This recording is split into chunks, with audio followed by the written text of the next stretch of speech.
James Midling is the Global Built Environment Sector Leader for Mott MacDonald, with responsibility for Mott MacDonald's Global Built Environment Sector strategy and the growth of services in target markets.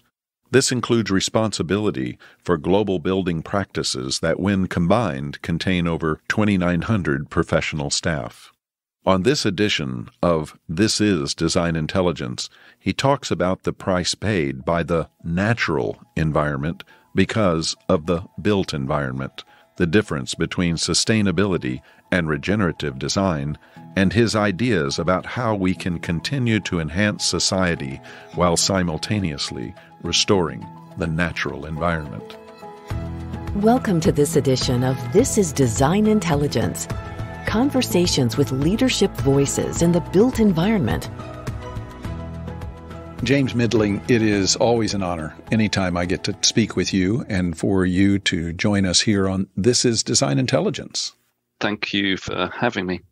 When we were having lunch in London a few months ago, we were talking with one of your colleagues. The three of us sat over a lovely lunch, and we were discussing what was happening in the total world of our tracking of carbon, our mitigation or elimination of carbon, and the efforts that were going on in the world. And you wonderfully shared with me what Mott MacDonald has been doing in this. You've made significant, deep, and meaningful investments in this space. I was impressed that you were doing it without a lot of public fanfare. It was almost as if this was an extension of your ethos rather than just another marketing initiative that so many are inclined towards. I was impressed by the depth of the technology framework that has been created. You remember that conversation?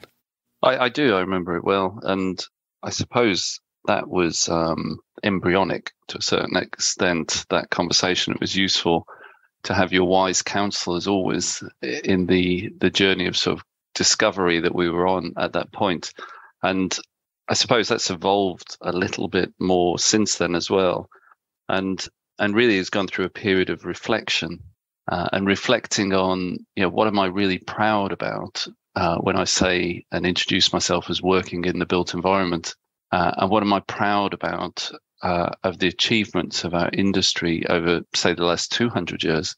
And without any doubt, I'm really, really proud of what we've provided to enhance society and the better living, better lives, healthier people with greater access to equality of employment and health and transport.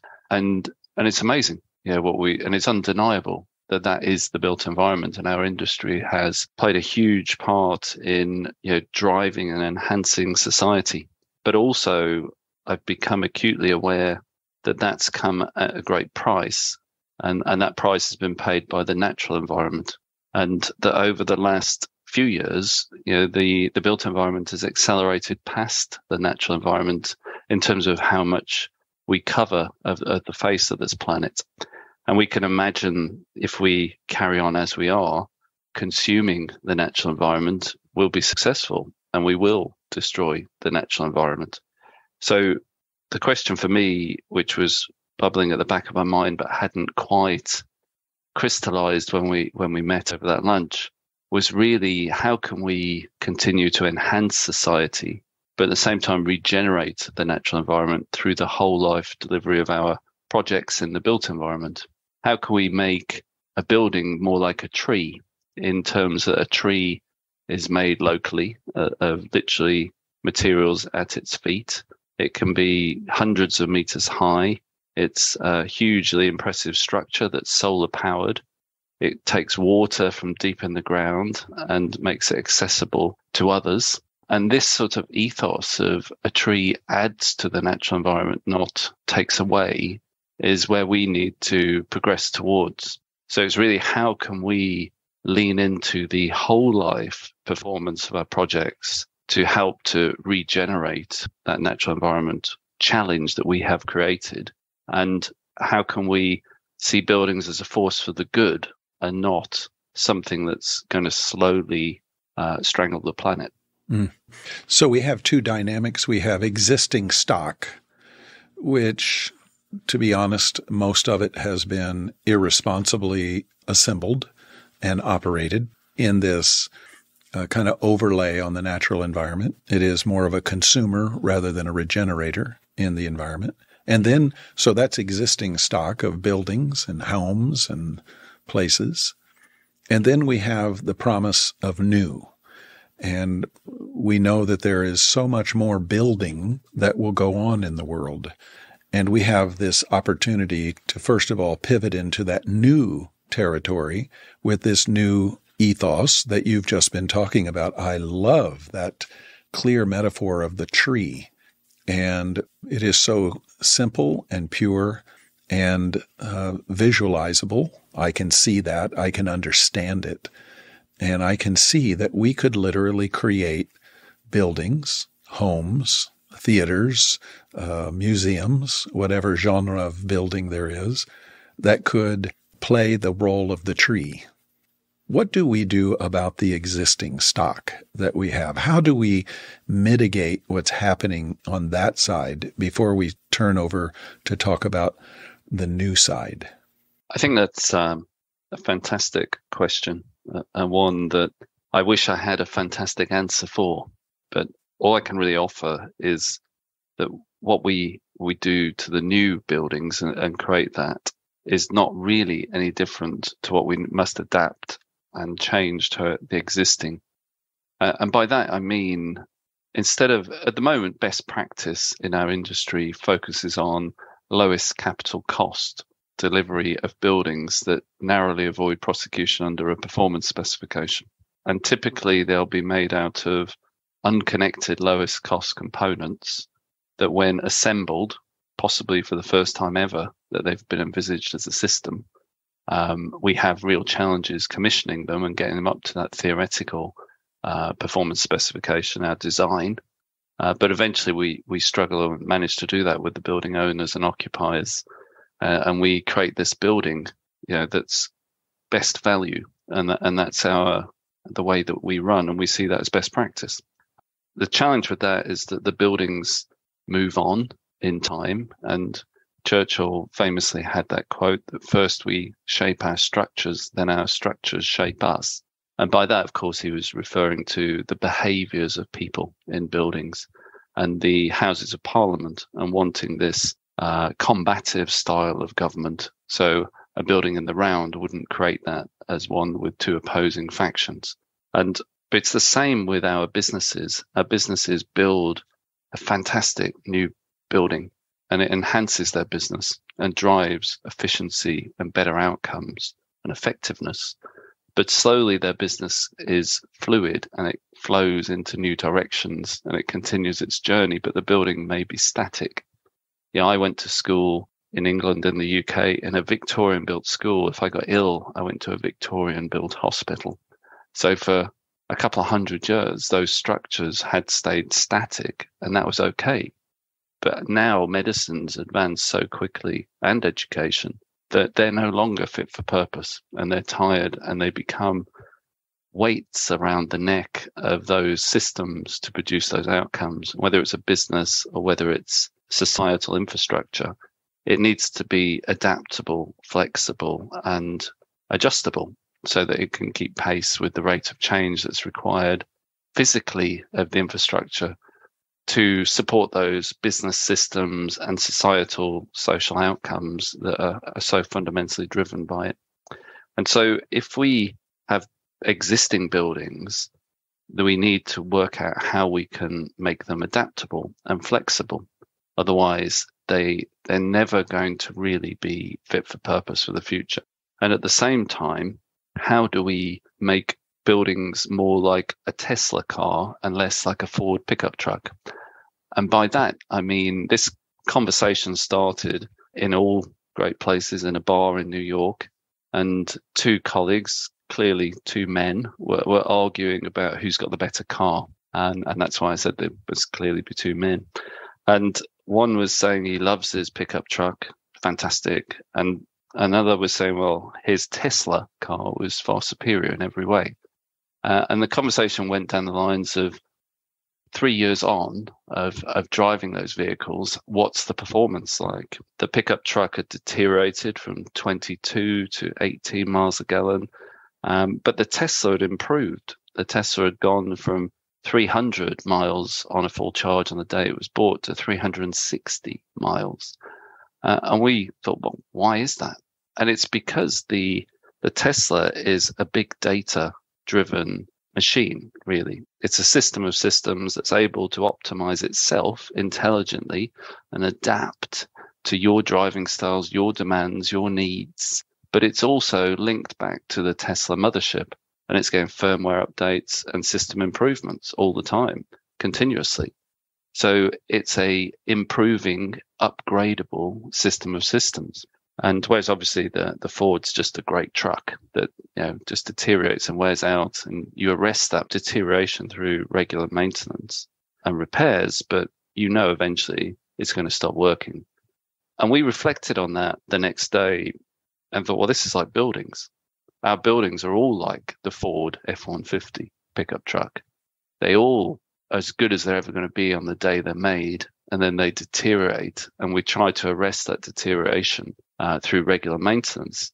But how do we get them from that curve of deterioration to being upgradable and being able to progress as new technologies, new data, new software management comes out for buildings? How can we make them more on the Tesla profile? And you've got future compatibility to take advantages of improving technology and advancements in things like AI. And so this started a really rich conversation then about how you could future-proof our buildings and how we could lean into systems thinking and whole life value with Schneider Electric. And Schneider started to point out all the things that improved over the last 10 years. And unsurprisingly, they were mainly prop tech and ICT and technology driven systems that had the big step changes in improvement. There were some modest improvements in things like MEP, building services, chiller, equipment handling sort of efficiencies, and very little in structural improvements, which is no big surprise. But in the last 3 years, virtually all the improvements had been in software and how software manages connected components. But very few of our buildings were capable of benefiting from these huge step changes and advances in technology because they're not future adaptable, because the way we procure and build tends to lock things in time and make them of that place, of that time when it was built, and hugely expensive to refurbish. So we thought, how could we impact on this approach? And we said, well, let's try it in real life. So we were just being asked to go and bid on Stansted Airport, which we all remember as a magnificent Foster's designed piece of architecture. But it was now quite old and getting quite tired, and lots of its components were feeling that age in its systems, and they're not, because it was procured through that best practice of lowest cost unconnected components. Lots of those manufacturers have now gone, and those parts are only really available by buying them secondhand on eBay to maintain your building, which is no real way of progressing. So it was decided to upgrade. And so we need a new shiny terminal so we can then deal with the old terminal and create the swing space. But we approached it as, well, how can we unfold systems thinking? What would we need to change in those old tired systems to not only bring them up to speed and freshen them up, but also make them future compatible, upgradable with anything that's going to come out of those big systems providers going forwards? And what would that do to the actual operational performance impact of the current terminal, and then combined with a new terminal?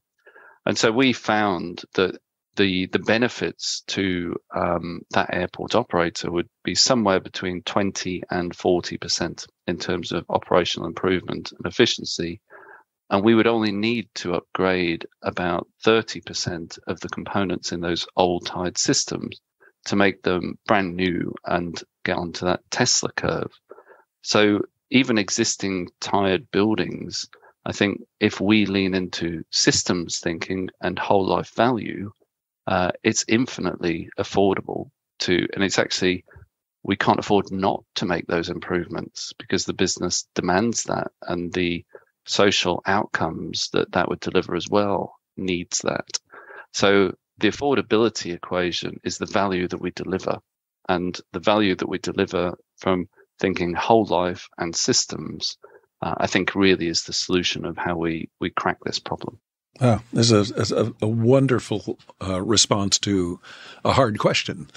But most in the industry are not so inclined to step back and think this way. It's you get a commission, you immediately move into design, you implement, you try to beat your budget, and you move on to the next thing. And this consciousness of systems thinking, and instead of tear down, rebuild, you're talking about a selective and almost surgical refitting of the building that can optimize its performance into a future-ready state.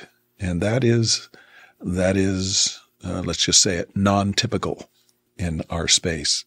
Let's look to the future. We've just talked earlier about using the tree as a metaphor of new buildings, new types.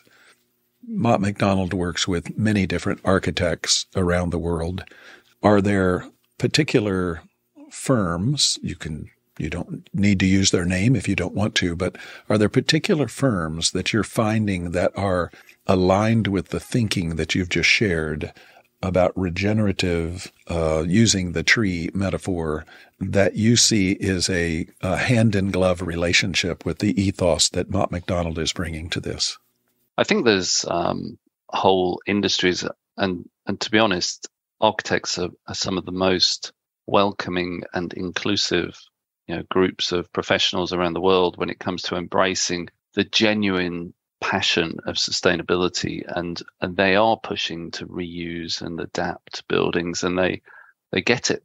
You don't have to struggle to convince architects, but it's really equipping those architects with the skills and the ability to convince their clients that is the challenge, because you'll always get somebody who's going to look at the money, maybe a quantity surveyor, or look at risk, even a lawyer, and come in and say, well, it's better just to knock it down and start again. And legislation may, prevent those people from coming back with those arguments.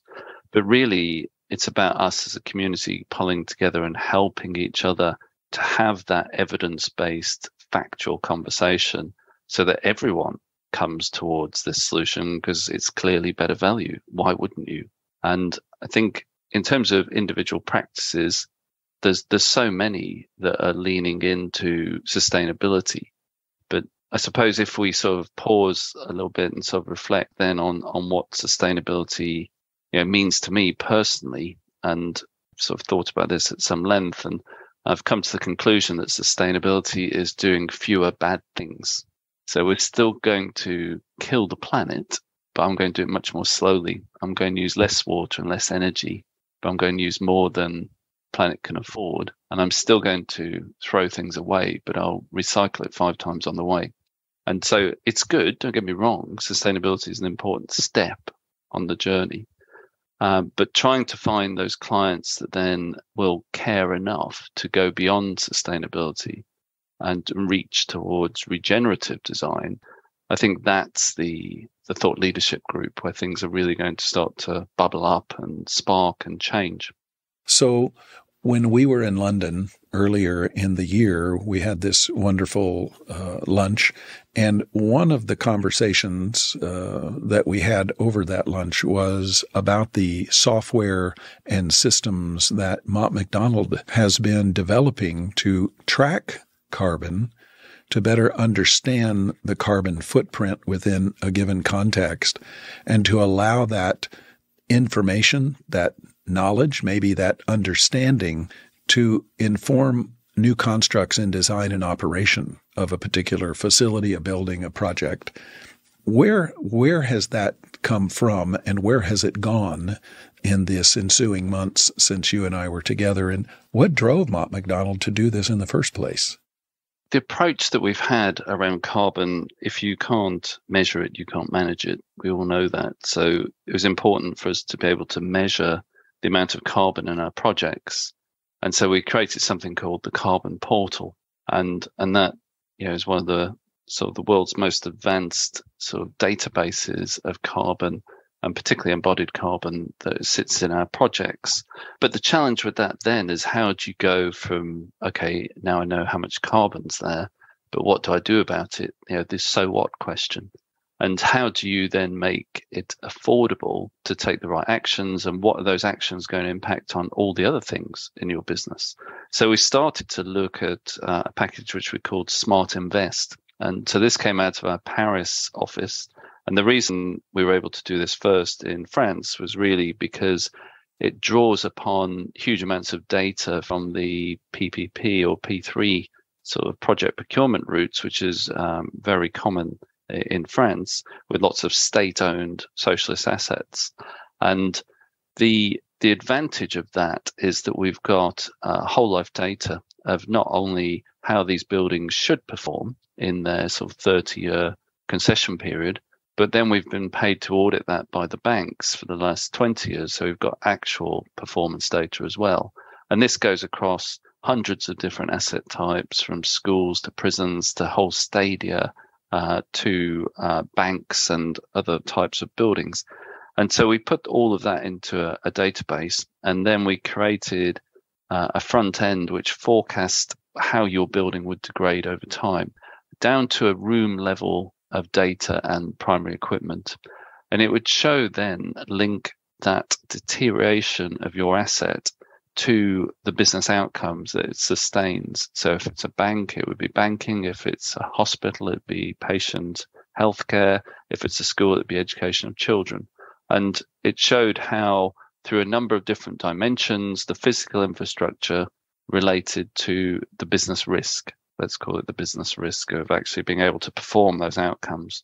And if you make no investment, you'll see your physical assets deteriorate over time, over a period of 30 years, and all fail over time. And that would then show how that correlates to your business outcomes and your business risk.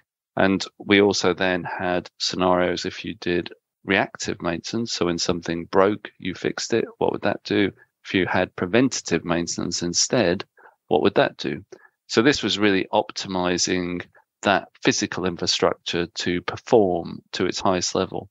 And then we started to look at the lens of what if you wanted, on top of that optimized performance, to decarbonize and to be aware of the extra things that you would need to change to lower the actual amount of energy that it's consuming and the amount of carbon that it's emitting. So that was the first package that we looked at.